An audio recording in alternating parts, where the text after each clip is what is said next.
ದೊಡ್ಡ ಮಟ್ಟದಲ್ಲಿ ಪೊಲೀಸ್ ಅಧಿಕಾರಿಗಳು ಭಾಗಿಯಾಗಿದ್ದಾರೆ. ಅವ್ರು ಯಾರು ಅನ್ನೋದು ನಾನು ಪಶು ಮಾಡೋಕ್ಕೆ ದೊಡ್ಡವ್ರು ಉಳ್ಕೊಳಕ್ಕೆ ಒಂದು ಚಿಕ್ಕ ಗನ್ಮ್ಯಾನ್ನ ಬಲಿಪಶು ಮಾಡಿದ್ದಾರೆ. ಯಾಕಂದರೆ ಅಂಥವ್ರು ಅಂದರೆ ಬಾಯಿ ಕಟ್ಟದಂಥವ್ರು ಏನು ಮಾತಾಡೋಕ್ಕಾಗಲ್ಲ. ನಾಳೆ ಬೆಳಗ್ಗೆ ಹೊರಗೆ ಬಂದ ಮೇಲೆ ಕೂಡ ನಿನಗೆ ಅಲ್ಲಿ ಟ್ರಾನ್ಸ್ಫರ್ ಮಾಡ್ತೀವಿ, ಇಲ್ಲಿ ಟ್ರಾನ್ಸ್ಫರ್ ಮಾಡ್ತೀವಿ ಅಂದರೆ ಇಂಥ ಚಿಕ್ಕವರು ಏನು ಮಾತಾಡಲ್ಲ ಅಂತೇಳಿ ಉದ್ದೇಶದಿಂದ ಮಾಡಿದ್ದಾರೆ. ಇದರಲ್ಲಿ ಯಾರು ದೊಡ್ಡವರು ಶಾಮೀಲಾಗಿದ್ದಾರೋ, ಯಾರು ಪ್ರತಿ ತಿಂಗಳು ದೊಡ್ಡವರಿಗೆ ದುಡ್ಡು ಮುಡುತ್ತಿದ್ದಾನೋ, ಯಾವ ಆಫೀಸರ್ ದೊಡ್ಡ ಮಟ್ಟದಲ್ಲಿ ದುಡ್ಡು ತೊಗೊತಿದ್ದಾನೋ ಆದಷ್ಟು ನೀವು ತನಿಖೆ ಮಾಡಬೇಕು.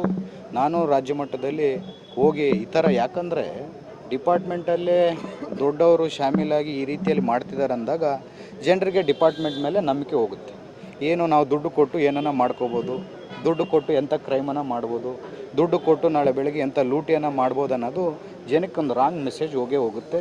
ಇದನ್ನು ಕಡಿವಾಣ ಆಗಬೇಕು.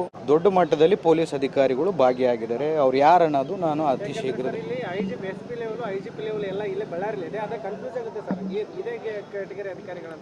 ಇಲ್ಲ, ನೀವು ತಗೊಂಡು ಮಾರ್ಮಿಕವಾಗಿ ಒಂದು ಮಾತಾಡಿದ್ರೆ ಯಾರ ಜೊತೆ ಅವ್ರು ಇರ್ತಾರೋ ಅವ್ರು ಪರ್ಮಿಷನ್ ಇಲ್ಲದೆ ಮಾಡ್ಲಿಕ್ಕೆ ಸಾಧ್ಯ ಇಲ್ಲ ಅನ್ನುವಂಥದ್ದನ್ನು ಅಲ್ಲ, ನಾನು ಹೇಳ್ತಿದ್ದೀನಿ, ಎಕ್ಸಾಂಪಲ್ ಕೊಡ್ತಿದ್ದೀನಿ.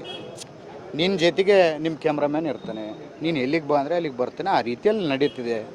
ಯಾವ ರೀತಿಯಲ್ಲಿ ಅವ್ನು ಹೆಂಗೆ ಸ್ಕೇಪ್ ಗೋಟ್ ಮಾಡಿದ್ದಾರೆ, ಯಾವ ರೀತಿಯಲ್ಲಿ ಯಾರು ಶಾಮೀಲಾಗಿ ಹೋಗೋ ಮೂಮೆಂಟ್ಗೆ ಅವನ್ನ ಯಾವ ರೀತಿಯಲ್ಲಿ ಅವನು ಸಿಗಿಸಾಕಿದ್ದಾರೆ, ಪ್ರತಿಯೊಂದು ಮಾಹಿತಿ ನನ್ನ ಹತ್ರ ಇದೆ. ಮಾಧ್ಯಮದಲ್ಲಿ ಯಾವಾಗ ಬರುತ್ತೋ ಅವಾಗ ಒಬ್ಬನ ಅರೆಸ್ಟ್ ಮಾಡ್ತಾರೆ, ಒಂದು ರೈಡ್ ಮಾಡ್ತಾರೆ. ಮಾಧ್ಯಮದಲ್ಲಿ ಬಂದಿಲ್ಲ ಅಂದರೆ ಅದು ಎಷ್ಟು ತಿಂಗಳನ್ನ ನಡೆಯುತ್ತೆ. ಇನ್ನೊಂದು ಇಲ್ಲೀಗಲ್ ಆ್ಯಕ್ಟಿವಿಟಿನ ನೀವು ಇವತ್ತು ಮಾಧ್ಯಮದಲ್ಲಿ ಎಲ್ಲನ ಪ್ರಸಾರ ಮಾಡಿರೋ ಒಂದು ಸಣ್ಣ ಲೈನ್, ನಾಳೆ ನಾಡ್ದ ಫುಲ್ಲು ಸ್ಟ್ರಿಕ್ಟು.